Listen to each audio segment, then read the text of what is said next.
Dashur miq, ja ku takojmë bashkë në emisionin Këndi i Diskutimit. Martesa është e rëndësishme, është themeli i shoqërisë dhe është e shejtë sipas kuptimeve islame, ndërkohë që kur sprovat e jetës e vënë atë lidhje pra në rrezik, feja islame jep alternativa të zgjidhjes dhe ndarja nuk është e para, por e fundit. Pikërisht për këtë temë do të flasim sot me Hoxhën Rasim Haxha, i cili është me ne këtu në studio. Mirë se vjen Hoxh. Mirë se u gjej. Para se të hyjmë te çështja konkrete e problematikës së madhe të shkurorzimeve, Hoxh, do doja fillimisht na tregoni për rolin dhe vendin që zë martesa në Islam. Atëherë në emër të Allahut fillojmë prej tij ndihmë falë kërkojmë, përshëndetjet lëvdatat Muhamedit alayhi salatu wassalam ja dërgojmë familjes së tij, shokëve të tij dhe gjithë atyre që esin rrugës së tij dhe ka përmirësimet e tij deri në ditën e fundit kësaj bote. Është e vërtetë që për mu shpjegu mirë divorci, patjetër se duhet mu kuptu mirë martesa. Sepse divorci është shkatërrim i diçkafit. Mirë, çajo diçkafi, a është i rëndësishëm apo është i rëndësishëm? Se nëse është shumë i rëndësishëm, atëherë edhe nëse shkatërrohet nuk është problem. Mirë, edhe një pjesë e madhe, po e them këto si hyrje, sepse do të flasim për divorcin, një pjesë e madhe e divorceve ndodhin si rezultat që nuk e kuptojnë drejt peshën e madhe që e ka akti martesor. Është interesant që Allah i lartësuar të vetmin akt në librin e tij që e ka emërtuar me emërtim special është akti i kurrëzimit. Gjitha aktet e tjera i ka përmend që akte në përbonju marrëveshje kështu, ndërsa akti i kurrëzimit e ka quajtur Allahu mithaqun ghalidh. Ata që marrin vesh në arabisht është interesant çysh e ka bërë këtë përpilim Allahu me këtë dy shprehje, edhe mithaq edhe ghalidh. Mithaq do të thotë besë ama e fortë, ndërsa ghalidh është shumë e trashë, që do të thotë se është besë e cila nuk duhet mu prishas, nuk duhet mu thyj. Është besa më e madhe që ja jep njëri tjetrit, njerëzit ja japin njëri tjetrit në këtë botë. Pastaj martesa është i vetmi akt në të cilin Allahu i ka obligu me qenë prezent edhe dëshmitarët. Shitblerjet, e kontratat e ndryshme, e aktet e ndryshme, Allahu nuk e ka obligu dëshmin, domethënë me pas dëshmitar. Edhe pse me pas dëshmitar është më mirë. Ndërsa te martesa nuk realizohet martesa pa dëshmitar. Gjithashtu, te martesa te shumica e dërmuese dietarëve, Allahu e ka kushtëzuar edhe lejen e vajzës, prindit vajzës ose kujdestarit vajzës. Krejt kjo, për me tregu Allahu i lartësuar se akti martesor nuk është diçka i thjeshtë. Domthonë krejt këtu po duhet masa më marr. Këtë kjo përgatitje, gjitha këto kushte po duhet mu plotsu për një akt i cili është tejet i rëndësishëm. Madje është prej qëllimeve të Allahut lartësuar në kozmos, që në konkretisht në tokë, që jeta e njerëzore me vazhdu. E nuk ka mundësi me vazhdu një jeta njerëzore pa martesë. Pastaj nuk ka mundësi martesa me vazhdu pa e kuptu që është akti më i rëndësishëm dhe është besa më e fortë dhe nuk ka lojën tonë. Dhe Hoxh, dhe vin momente kur kjo lidhje, pra ky bashkim vjen në dilema apo rrezikon në ndarje. Cilat janë ato shkaqet më të zakonshme që çojnë në ndarje sipas fesë islame? Cilat janë të arsyeshme ato shkaqe? Fillimisht njerëzit duhet me kuptu realitetin e martesës edhe kontaktit mes njerëzve. Nuk ka mundësi me jetu me një njeri gjatë pa pas ndoshta edhe momentet sikletshme, pa pas nga njëherë edhe kundërthonje, pa pas nga njëherë keshkuptime. Këtu janë normale, domethënë ndodhin me njerëzit e shtëpisë, ndodhin me njerëzit e afërt, me shoqërinë, me vëllezërit, me prind, ndodhin këtu. Mirë, a do të thotë që çdo mosmarrëveshje, çdo problem mu shkput pastaj lidhja? Domethënë unë edhe vëllaim, prej nane, prej babe që jemi, i kemi ndru disa llafe jo të mira, kemi përjetu një situatë sikletshme, ose ma ka shkaktu një sikleta i mu, edhe ma këto përfundon gjithçka. A është kjo normale? Së është normale. Andaj këtë koncept duhet me bartë në çdo lidhje mes njerëzve që është në këtë botë. Qoftë lidhja martesore, qoftë shitblerjet, qoftë kontratat e ndryshme, qoftë te ortakritë e ndryshme që bëhet biznesi sot përmes tyre, duhet me pas parasysh këtë koncept. Jo në problemin e parë, në sfidën e parë, në pengesën e parë mu dorëzohet, me na smundemi me ecë bashkë. Se me qenë kështu, mu dorëzohet sfidën e parë, atëherë nuk kish me ekzistu jetë në qeft bashkërtore, nuk kish me egzistu as një lloj i lidhjes së njerëzve, sepse ishte dosh më udhërzu në momentin e parë. Shembull të thjeshtë.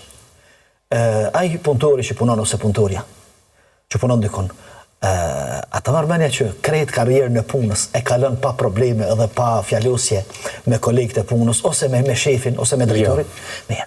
Atëherë, nëse do të duhet dorëzohej në pengesën e parë, i thot drejtorit, mirë, neve s'na ecë mohabeti, nuk shkohet kështu dhe po e la punën. Ose për shkak të kolegëve unë nuk muj me vazhdo punën. A e thot këto? Jo, se thot pse? Sepse është rroga, janë ato të mirat materiale që i pret njeriu, edhe është përgatitur që unë po sakrifikoj për ty. Mirë. Tash në rastin nëse e krahasojmë tash me jetën bashkëtorë. Do thonë, nëse po i bartim gjitha ato siklete që na i shkaktojnë kolegët e punës, ose pjesëtarët e familjes, ose farefisi, edhe prapë po i vazhdojmë lidhjet me ta. Për shkak të një interesi të kapshëm, të prekshëm, që është rroga ose diçka tjetër. Mirë, a duhet me qenë tash një rrogë mujore më e madhe të na, edhe më e rëndësishme, se sa një jetë bashkëshortore? Valla unë me shefin nuk kaloj mirë, për shembull, thot. Mirë, po duhet me vazhdu patjetër sepse çatu e kam rrogën, çatu e kam bukën. Mirë, klina e ke jetën. Me gruan, burri me gruan ose gruaja me burrin, është jetë. Është më tepër se sa jetë, sepse lidhet jeta e fëmijëve kështu më radh. Edhe duke e pas parasysh këtë, fillimisht Allahu i lartësuar nuk e ka obligu njeriu që patjetër si të martohet, mo nuk bën me prish atë kontratë martesore, edhe u bo çka u bo, ndodhi çka ndodhi, jetut që jetut, shkut që shkut, nuk bën me prish, jo. Allahu i lartësuar e kalon zgjidhje shkurzimin. Mirë, po duhet ta kemi parasysh këtë një rregull. Shumë është më rëndësi. Ajo është se divorci është zgjidhje ku nuk ka zgjidhje tjetër. E fundit në këtë. E fundit. Domethënë duhet me i provu gjitha, nëse nuk funksionojnë. Atëherë, Allah e kalon derë të hapur, mirë, po jo derë fillestare.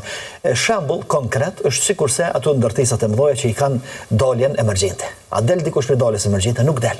Sepse është dalje normale, është me ashensor, janë shkallët, është shumë e rregulluar mirë. Mirë. Dalja emergjente zakonisht nuk është shumë e rregulluar mirë. Mirë, po ajo i thënë dalje emergjente. Po u bloku kjo dalje, u pa mundësu me dalë për shkak të zjarrit ose për shkak të ndonjë rreziku tjetër, atëherë ku kalojmë ka dalja emergjente, mirë, po vetëm në rast kur na pamundësohet me dalë për alternativë e fundit. Edhe shkurzimi. Para se me artë shkurzimi, janë plot mundësi që do t'i përmendim në vazhdim të emisionit, që duhet mu shterë ato njerë. Për të zgjidhur probleme. Kur flasim për shkaqet që çojnë në shkurzim, a hyn këtu edhe mos respektimi i detyrave mes bashkëshortëve, obligimeve që kanë mes vete? Gjithsesi, kjo është përmend edhe fetarisht, po edhe praktikisht nga ajo që po e vrejmë në domethënë tek njerëzit, është një pjesë madhe e ndarjeve ndodhin për shkak të saj. Sepse secili prej bashkëshortëve akuzon tjetrin se nuk është në nivel të detyrës. Mirë, po për me kuptu, për me qenë nivel të detyrës, duhet me kuptu detyrën. Duhet me kuptu pozicionin ku e ke, që pastaj pe pozicionit tanë me vepru. Domethënë burri me vepru pe pozicionit të burrit, ndërsa dhe gruaja me vepru pe pozicionit të burrit. Sepse ndodh nganjëherë, edhe këto e kemi vrejt fatkeqësisht të shumë çifte bashkëshortore, që burri kërkon ose don me e bind gruan që edhe ajo me mendu njëjtë sikurse burri. Me pas ndjenjat e njëjta, me pas mendumit e njëjtë sikurse burri, ose dhe gruaja. E kërkon prej burrit këto, domthon njëjtë. Çka i bën kjo? Domthon sipas kësaj del që burri duhet mu shndrua në një femër me emocione e me formën të mendumit, edhe më bë dy femra në shtëpi, ose nëse këto e kërkon burri prej gruas, atëherë gruaja duhet të shndrohet në një burr, me mendu sikurse mashkulli, me pas ndjenjat e mashkullit, edhe pastaj i kemi dy meshkuj në shtëpi që se kompletojnë njëri tjetrin. Ndërsa martesën, Allahu i lartësuar e ka bërë që ata me kompletojnë njëri tjetrin, burri me kompletu mashkullin edhe mashkulli femrën. Domethënë burri me kompletu gruan edhe gruaja mashkullin. Pse? Sepse secili i mungon diçka. Se kështu e ka dhënë Allahu i lartësuar. Sikurse mashkulli ishte i kompletuar mos e pas nevojë për asgjë hiç. Atë s'kishte pas nevojë për martesë, ose edhe femra. E tash të drejtat dhe obligimet mund të jenë prej problemeve. Tash domethënë dalim te kjo. Nëse nuk e kupton rolin burri vet, ose nuk e kupton natyrën e jetës së gruas, ose gruaja nuk e kupton natyrën e jetës së burrit, atëherë këtu pastaj ndodhin keq kuptimet. Edhe i thot ti si nivel detyrës. Për shembull gruaja burrit, ose burri thot ti si e kërkon me detyrat që të parashtrohen. Ndërsa Allahu i lartësuar i ka ndarë rolet. Femrës i ka vendosur disa detyra, edhe disa obligime, edhe disa punë, të cilat i kryen shumë mirë. Edhe nuk ka mundësi dikush krejt mashkujt e botës nuk ka mundësi me i kry më mirë se sa ajo. Përderisa burrit Allahu i ka caktuar detyra dhe obligime që krejt gratë e botës nuk mund me i kry më mirë se saj. Po përzitën këto role, pastaj përveç që ndodh problemi mes tyre, ndodh edhe akuzë se nuk jene në nivel të detyrave. Ndërsa Allahu i lartësuar qartë ka përmend këtë, thot walahunna mithlu alladhi alayhinna bil ma'ruf, dhe gratë kanë të drejta me i kërku të burrat e tyre padyshim, sikur se kanë obligime ndaj tyre. Edhe gjithçka në botë e cila varet prej dy persona më tepër është e ndërtuar me parimin e të drejtave dhe obligimeve. Nuk ka mundësi çfarë dush aktiviteti me bëj, çfarë dush punë, çfarë dush me zhvillu. Nëse je vetë i dyti e më tepër, patjetër se aty ka obligime dhe ka detyra. Ka obligime që i ke ndaj personit tjetër, sikurse ke edhe të drejta të cilat mundesh me marrë prej tij. Edhe këto domethënë vetëm edhe një pikë të rëndësishme do ta përmendi këtu. Allah i lartësuar thot walahunna mithlu alladhi alayhinna bil ma'ruf. Thot ato kanë të drejta sikurse kanë obligime ndaj burrave sipas zakonit të adetit. Është shumë interesant që Allah i lartësuar nuk ka ndërhyrë në detaje. Për shembull, gruaja ka obligim me kry këtë detyrë, burri këto. Mirë, këto ja ka lënë Allahu i lartësuar zakoneve, edhe njerëzve. Në mënyrë që bashkëshortët me qenë më të lirë, edhe me bojet përderisa nuk e shkelin tjetrin, nuk e shkelin të drejtë, ose nuk i kërkojnë diçka të padrejtë, ose nuk janë neglizhent ndaj detyrave që kanë ndaj partnerit, palës tjetër, dhe ta bojnë jetën qysh atyre ju vjen më mirë, ose qysh është zakoni, qysh janë të mësuar me bojë jetën e tyre. Shembull, prej detyrave është se prej detyrave të burrit ndaj gruas është se burri duhet me siguru ushqim, veshmbathje, vendbanim. Demonstroj. Mirë, po se këto nuk ka ndërhyrë shariati, domthonë që ka rroba në mujt ose në vet, që ka ari, domthonë që ka vizita, pse? Se këto kthehen pastaj te jeta normale që e bojnë njerëzit. Po. Po dhe hoxh, cilat janë ato mjetet apo këshilla që feja e parandalon përmes tyre divorcin? Po. Na e përmendëm më herët që divorci është zgjidhja dera e fundit, është zgjidhje kur s'ka zgjidhje. Dhe tek dietarët e juristët islam pothuajse një zëri thonë se shkorzimi ose divorci në parim është haram. Çfarë do të thotë kjo? Kjo do të thotë që për mu shkorizu do të me pas një arsye të fortë. Do të me pas një arsye të fortë e cila e lejon shkorzimin me ndodh. Për ndryshe, për ndonjë qef ose për ndonjë inati ose për ndonjë interes caktuar po ndami s'shkon kjo. Për shembull, njënit prej partnerëve nuk i pëlqen ngjyra e teshave çfarë i vesh partneri tjetër. Vallahi nuk po veshet mirë, nuk po mdoket, nuk ma merr mendimin tim, shijen tim kur nuk e ka parasysh çka më vesh, edhe s'muj me jetun me to. Kjo është legjës është arsye, po shumë banale me thon kështu. Ose çka kam dëgjuar më e rëndë se kjo, domthonë për atyre që merren me domthonë avokatëve të cilët i përcjellin rastet e divorcit në gjykat, thot prej arsyeve që kam dëgjuar prej grave, thot se burri është fiksuar mas futbollit. Edhe vetëm futboll shikon. Mirë, hajde po ndosh me këtë. Tash kemë shku me marr një burr tjetër i cili është i fiksuar mas volejbollit. Ose domthonë këtë kur mund ndalke. E kështu që domthonë përderisa shkurzimi është dera e fundit, edhe dietarët kanë thonë në parim është haram. Atëherë dhe arsye duhet jenë madhore për ndarjen. Ajo që argumenton këtë fjalë të dietarëve, edhe këta dietarë normal që nuk i kanë thënë këtë fjalë për vetes, janë disa pika të cilat nxjerrin prej ajeteve dhe haditheve që flasin për divorcin. Pika e parë, Allahu thotë walahunna mithlu alladhi alayhinna bil ma'ruf. Secili ka obligime edhe detyra ndaj tjetrit prej bashkëshortëve. Do thotë kry detyrat e tua. Pra duhet të shikoj kështu. Ta shikoj apo i kryen vetë detyrat. Po, kry detyrat e tua, kërkoj të drejtat tek pala tjetër, po edhe ai pala tjetër i kryen detyrat edhe mirë. Kjo domthonjë që mos më ndodh pastaj probleme që më ardhin shkurzim. Kjo e para. E dyta, Allahu i lartësuar thot وإن خفتم شقاق بينهما فابعثوا حكما من أهله وحكما من أهلها. Nëse friksohet, do të thonë rrethi, familjet friksohen se po ndodh ndarja. Të mos më ndodh ndarja çka, dërgoni dy njerëz të urtë. Një ortak për familjes vajzës, një ortak për familjes djalit që le t'i pajtojnë ata. Pra, një lloj dialog, një lloj parafrimi i mendimeve ose më autoritativ, mirë po edhe që janë të urtë. Sepse mundet dikush me hy që javdon të mirën këtyne. Mirë po s'din me morë rolin mes tyre edhe pastaj ma tepër prish ky se sa që ndërton. Allah thot hakemen. Hakem do të përveç që i bjen si lloj arbitri që gjykon mes tyre, rrjedh edhe fjalës hikme që do të thotë se është i mençur. Në vlerëson situatën mirë. Edhe për ata nuk duhet mu përzi gjithkush në problemet e qifteve.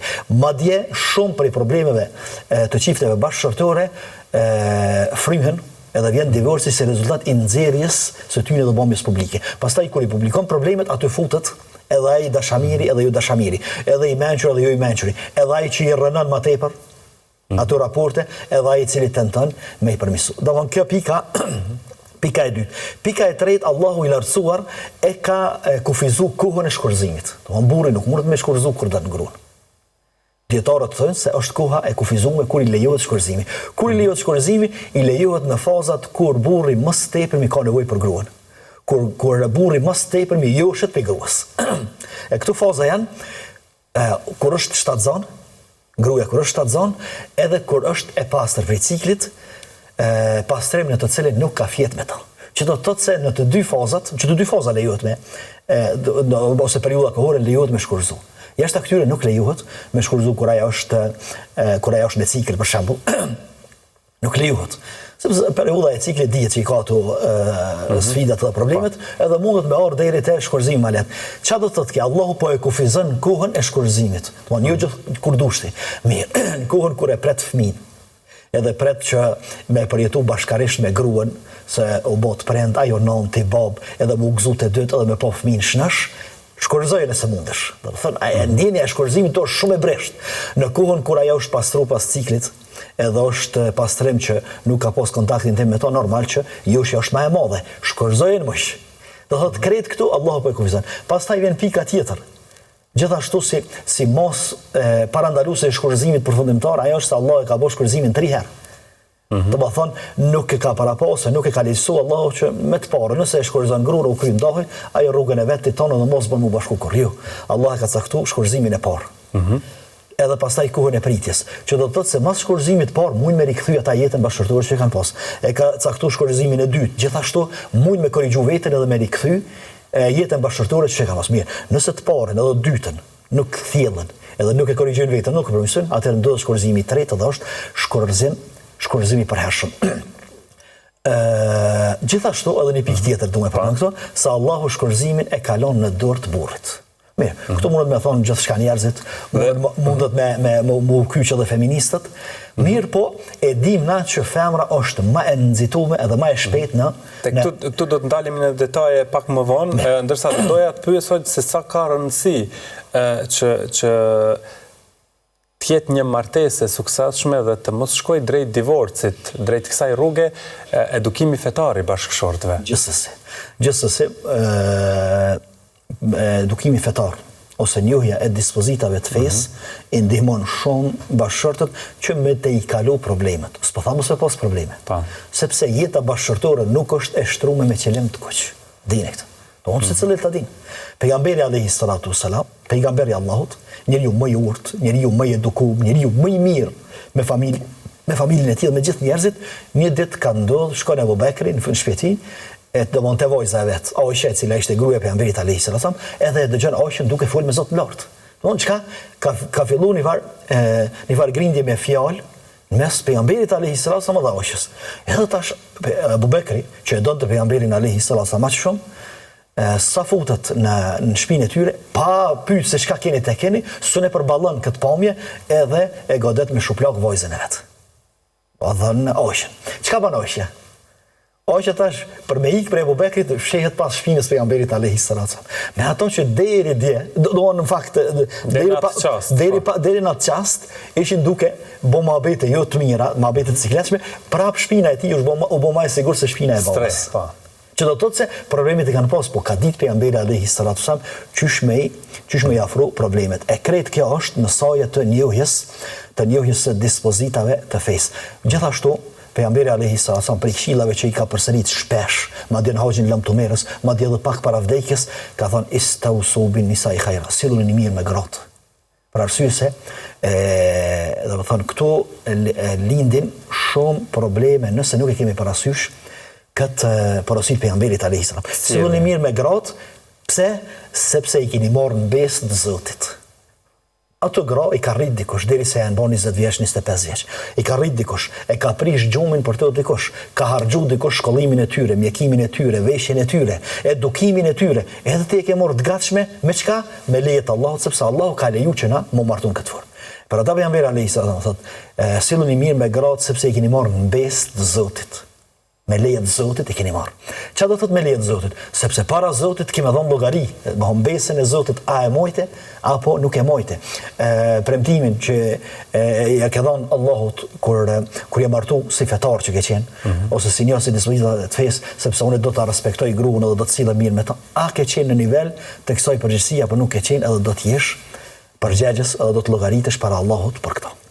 Dhe sigurisht do të flasim tani për disa elemente tjera që kanë të bëjnë më konkretisht për aspektin e shkullërzimit, por tani të dashur miq, shkutemi për pak çaste, rikthehemi pas pak.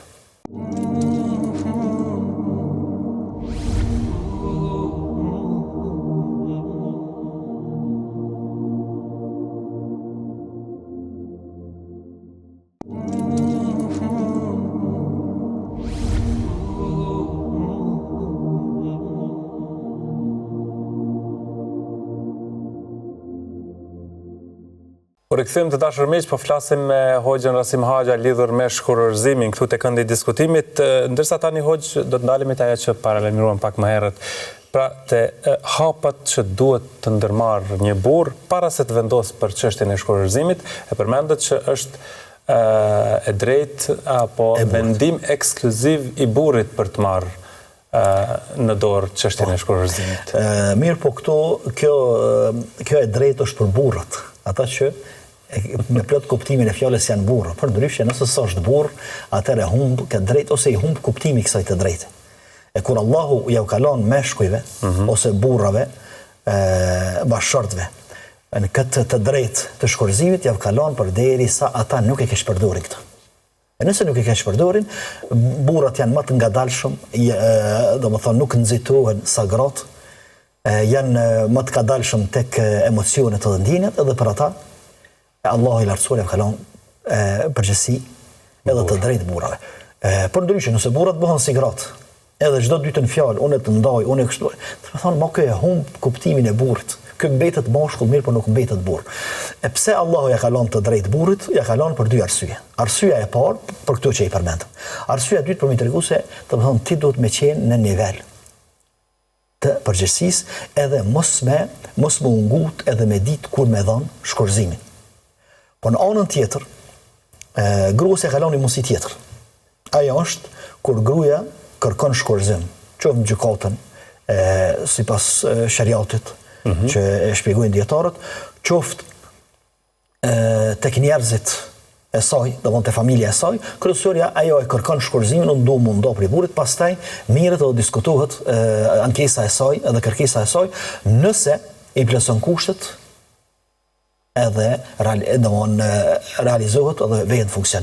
Edhe rasti tjetër tek femra është kur ajo kërkon shkëputjen, domthonë jo shkullërzimin, nuk i thuhet shkullërzim, po i thuhet shkëputje lidhjes martësore që është khol, kur ajo do me e prish prej vetës. E tashi, në këtë rast, nëse burri e miraton, edhe thot po, atëherë, domthonë janë disa procedura që duhet me ndjek, sikur se pejgamberit alayhi salatu wasalam në një rast kur gratë e ti fillon mu anku se nuk kemi veshje, nuk kemi këto, sigur se gratë që janë. Atër pejgamberi alayhi salam tha unë që ti jetë që e bëj, si që e bëj une, nëse jeni të gatshëm e bëj dhe ju, vazhdojmë. Nëse ju, atëherë sicilla prej juve le të deklarohet tash. A e gatshëm e vazhdu jetën apo s'është e gatshëm e vazhdu jetën me mua? Edhe një ka një, pejgamberi alayhi salam më pyeti. A je interesuar me vazhdu jetën me mua?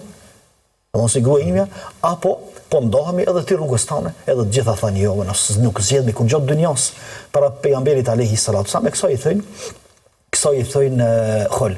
Mirë po, burri gjithashtu po dhe gruaja, po burri duhet me pas parasysh që kur jemi te divorci. Patjetër se duhet me kalu ka hadithi që e shpjegon pejgamberi alayhi salatu sa shkaktarin kryesor të divorceve. E që është iblisi. Mirë po na nuk do të mjaron gjithmonë fojnë atij. Edhe vjen dikush të jam ndau me gruan se ka shtin shejtani. Po pse e ke dëgju? Ose gruaja thotë jemi ndau po kemi dëgjuar shejtanin. Pse e keni dëgju? Mirë po, pejgamberi alayhi salam po don me thonë që shkurzimin e shkakton shejtani. Kujdes. Prej tij edhe kujdes për shkurzimit. Jo me thonë që valla ndodhi çka ndodhi fajtori është ai, sa ajo ty është. Ja.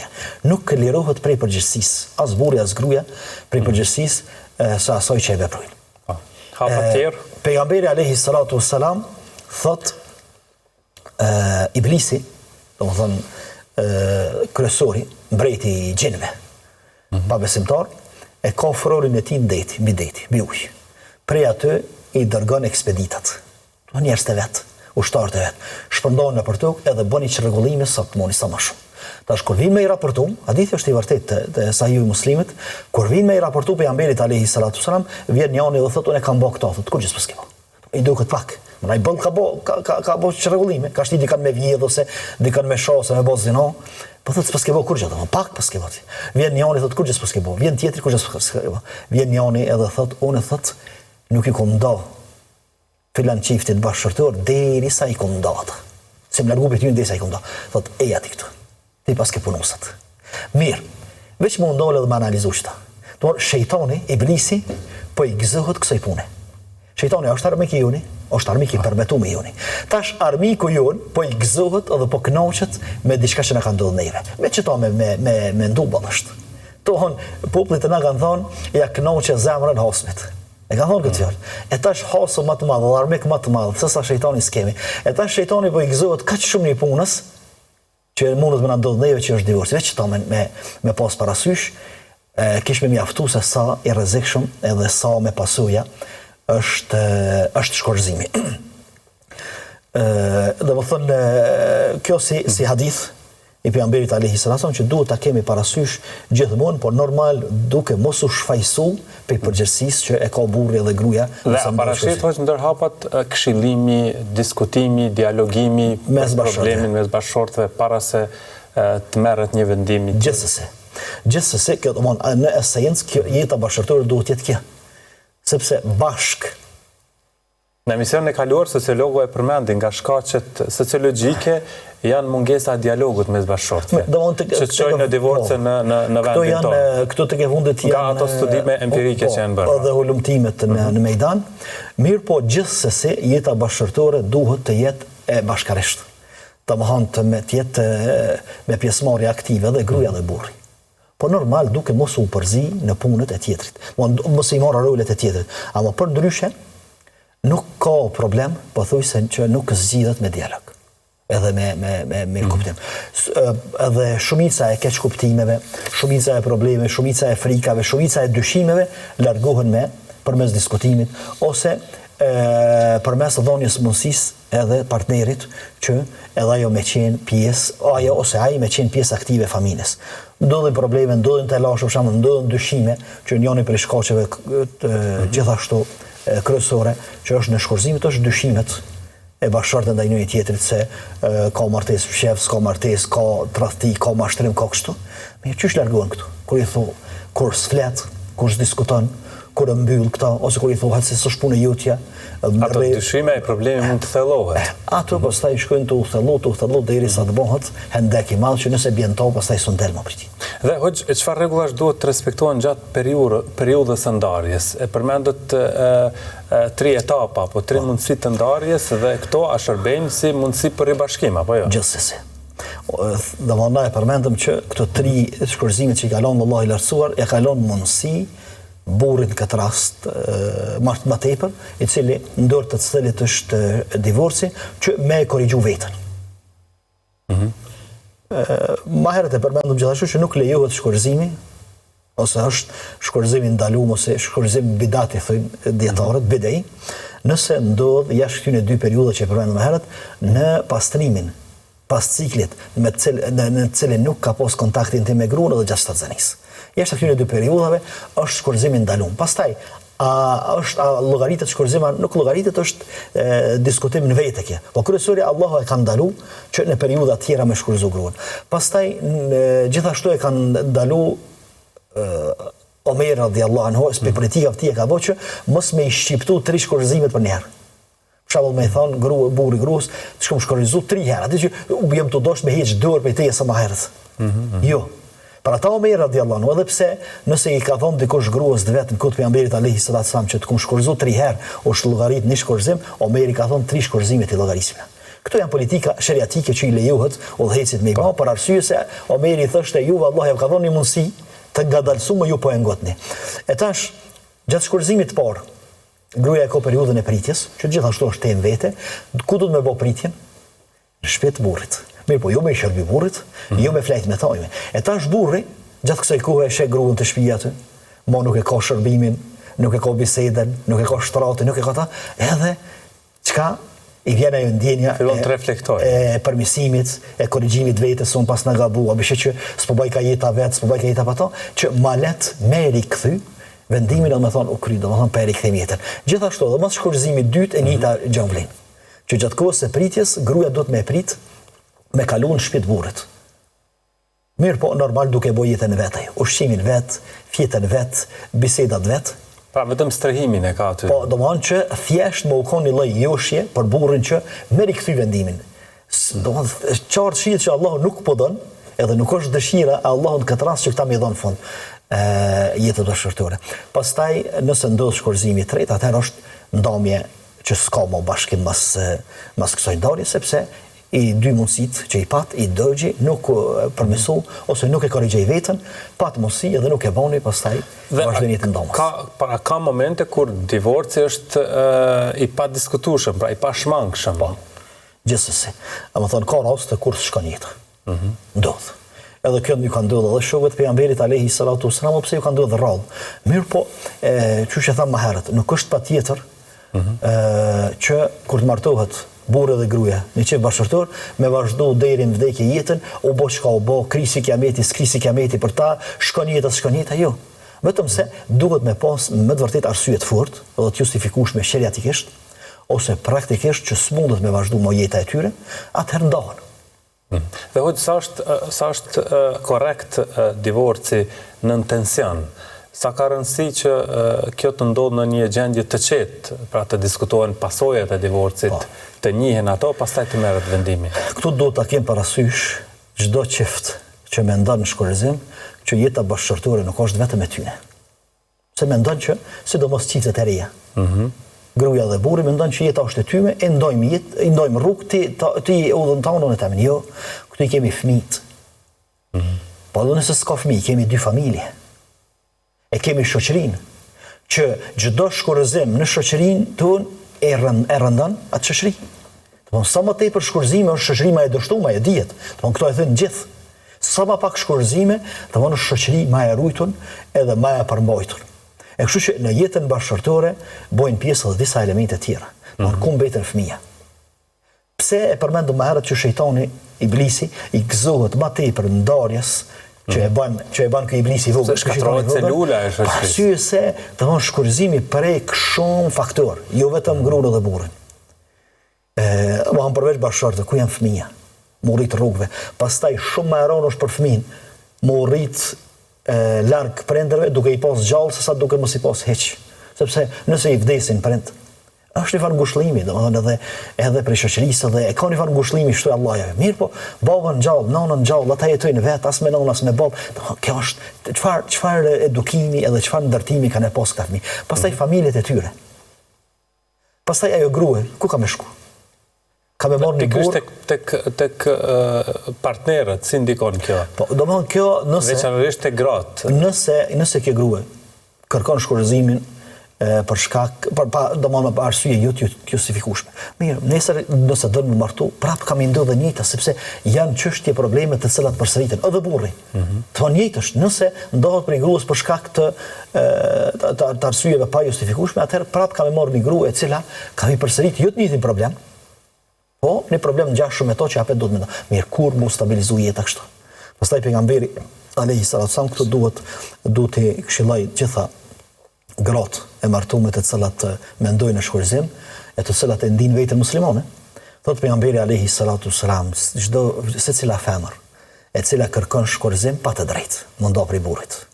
Kërkon shkurzim pa të drejtë prej burrit pa arsye, le ta dinë që nuk ka me i dëgju erën e xhenetit. Nuk ka musliman që nuk e shpreson xhenetin. Mirë, tash le që kjo grua nuk ka me qenë në afërsi të xhenetit. Ndomon xhenet s'ka me hyjë me të portë gjithsesi, po s'ka me qenë asafër, sepse as erë nuk ja dëgjon, se era e xhenetit nihet larg. Nihet larg era e xhenetit. Kjo as erën e xhenetit s'janin, që do të thotë se më të vërtetë është një kërcënim serioz për gjithë ata të cilët zgjidhjen e parë në problemet e tyre e kanë po ndonjë. Unë ndona, unë shkoj te baba për shembull, ose burri thotë unë të ndajti, unë të lëshoj, se kam dert për fëmijën. Çfarë prindje është? Çfarë jetë, domethënë, çfarë seriozitetin jetës është? E kështu që duhet ta kenë parasysh të dy palët, po sidomos femrat, sidomos në kohën edhe në rrethonat e tona ku femra mbështetet, madje edhe trimlohet nga ligjet edhe nga ambienti që ajo më kërkush shkurzim. Edhe nga shoqëria, ndoshta edhe nga rrethi. Edhe problemin e parë që ja tregon shoqeve për shembull me burrin, të ndajë të si çeçon. Ti ke rrugën ti këtë. A nuk e di që rruga është një pjesë e vogël e jetës, jeta është më e gjatë se sa rruga. Jeta është më e gjatë dhe më e madhe se sa karrierë. Dhe çfarë mesazhe keni për çiftet të cilët kanë probleme në martesë? Cila është zgjidhja? Si duhet zgjidhur problemet? Mirë, atëherë ja kisha dhënë mesazhin disa pika. Pika e parë, mundohuni me i zgjidh problemet vet. Pa e impliku askënd në problemet e juaj. Nëse s'mundeni, atëherë gjene dikant i cili ju ndihmon. A më ju ndihmon, është i sinqert, është serioz edhe din më ju qas problemeve.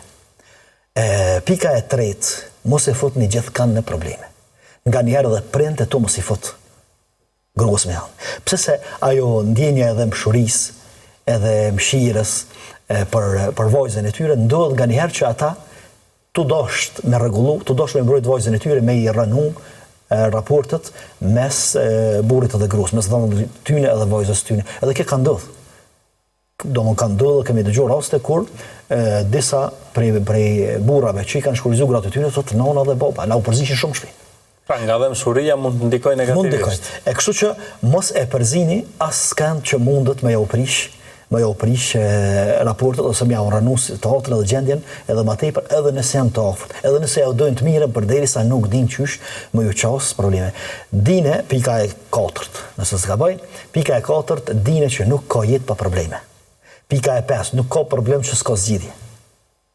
Pika e 6, për kretë të probleme, për kretë këtu sabër që e bëni, edhe që e përballoni një tjetrin, edhe i te i kalojnë këtu probleme, tek Allahu do të shpërblehi enkas për këta. Burri që bën sabër për gruan, pse ja thot nga një fjalë tron, ose pse nuk sillet mirë nga një herë, ose sabrin që e bën, edhe që i kalon këto, do të ketë shpërblim ekstra tek Allahu i lartësuar. Edhe gruaja kështu.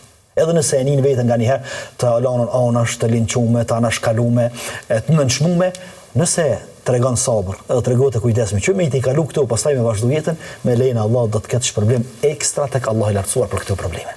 Feja vazhdimisht ofron mundësi zgjidhje dhe divorcin si të fundit, por gjithsesi edhe me pasoja pastaj. Gjithsesi pasojat janë mirë, po kur pasojat janë më të mëdha me vazhdu jeta bashkëtorë, sesa më u shkput ajo lidhje bashkëtorë, atëherë feja gjithashtu e bën atë ballancimin mes domeve.